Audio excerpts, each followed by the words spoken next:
Lukas, Ja? ich möchte heute etwas Neues ausprobieren. Was denn?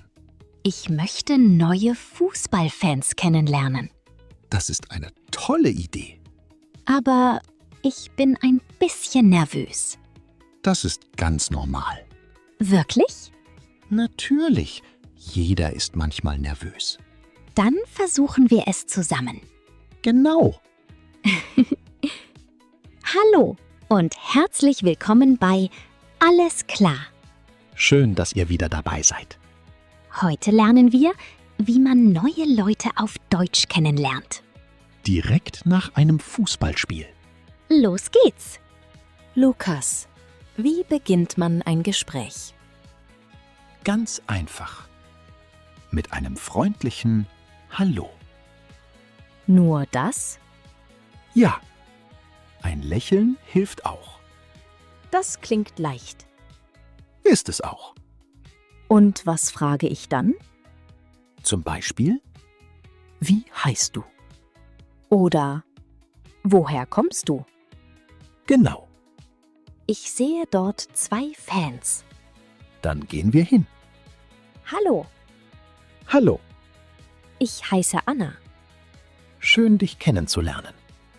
Ich komme aus der Ukraine. Und ich komme aus Deutschland. Welchen Verein mögt ihr? Borussia Dortmund. Wirklich? Ja. Und ihr? Heute sind wir einfach Fußballfans. Fußball verbindet Menschen. Das gefällt mir. Mir auch. Lukas, hast du schon einmal beim Fußball neue Freunde gefunden?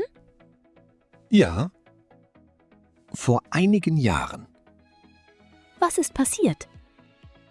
Ich wartete auf die U-Bahn. Neben mir stand ein Fan. Er sagte, schönes Spiel. Und? Ich antwortete, ja, wirklich spannend. Wir redeten fast eine halbe Stunde. Nur wegen eines Satzes? Genau. Manchmal beginnt eine Freundschaft mit einem einfachen Hallo. Das gefällt mir. Mir auch. Lukas, Ja, Jetzt bin ich mutig. dann los. schön? Ja, Bratwurst. Oh nein. du meinst, schön dich kennenzulernen. Genau. Jetzt denken alle ans Essen. Wenigstens lächeln alle. Genau.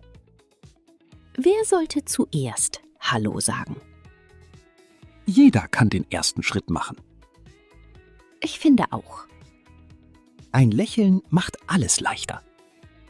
Fußball bringt Menschen zusammen. Und Sprache verbindet sie. Lernt kleine Gespräche. Nicht nur Wörter. Zum Beispiel: Hallo. Wie heißt du? Woher kommst du? Schön, dich kennenzulernen. Diese Sätze könnt ihr sofort benutzen. Eure Mission? Begrüßt diese Woche 3 Menschen auf Deutsch. Ein freundliches Hallo reicht völlig aus. Unser Satz der Woche lautet: Ein freundliches Hallo öffnet viele Türen. Das gefällt mir. Sprecht ohne Angst. Macht Fehler. Lernt weiter. Wenn euch diese Folge gefallen hat, abonniert Alles klar. Schreibt in die Kommentare. Habt ihr schon einmal neue Freunde beim Fußball kennengelernt? Bis zum nächsten Mal. Und denkt immer daran. Ein freundliches Hallo öffnet viele Türen. Alles klar.